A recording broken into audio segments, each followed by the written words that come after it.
Welcome to the Leadership Spark podcast, where we equip you to be the great leader your people deserve. This is Corey, and today we're going to wrap up a short conversation over the last couple of days around this idea of the imposter syndrome and the invitation.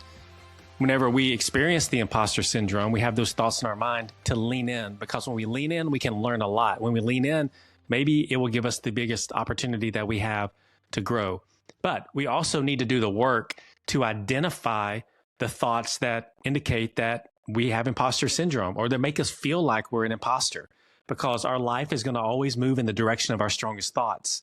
And so we want those strongest thoughts to lead in the direction that ultimately we want to go with our lives and with our leadership impact that we'll have on people around us. And so today, I want to talk about two practical ways that we can fight the battle when it comes to the imposter syndrome. And those two words that I'll share with you and then unpack are to replace and to reframe.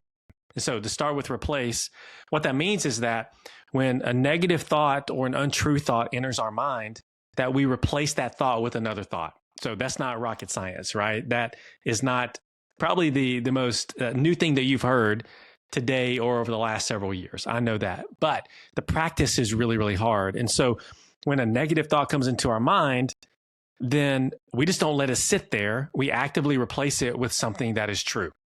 So when a negative thought comes in our mind that says, I'm not good enough to be in this role, then we can replace that thought with, I was chosen for this role for a reason. Someone believed in me. My past success shows that I'm capable of doing this. I may not have all the answers. Nobody has all the answers, but I was chosen for this role for a reason. And so that's an example of replacing. You can pull from your real accomplishment, your real experiences, real situations in your life, the feedback you got from your team, the affirmations that you've received from your team.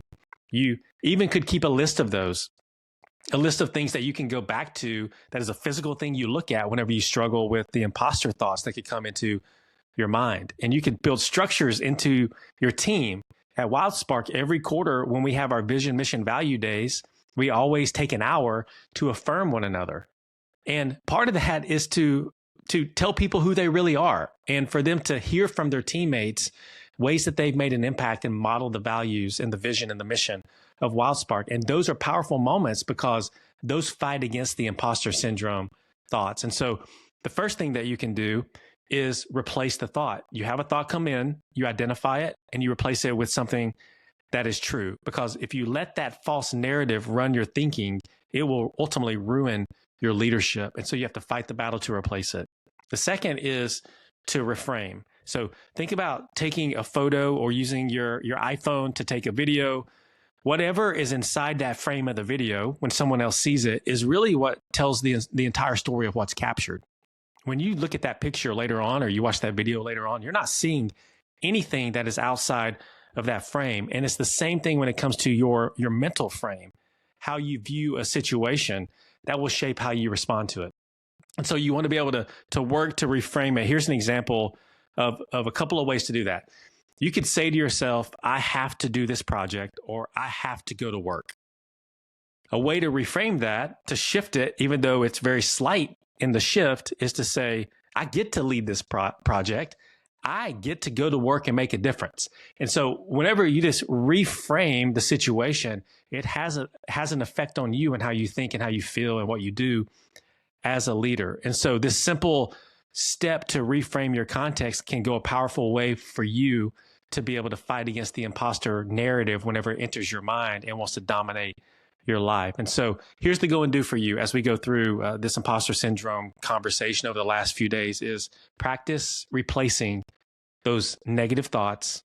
Practice reframing your perspective.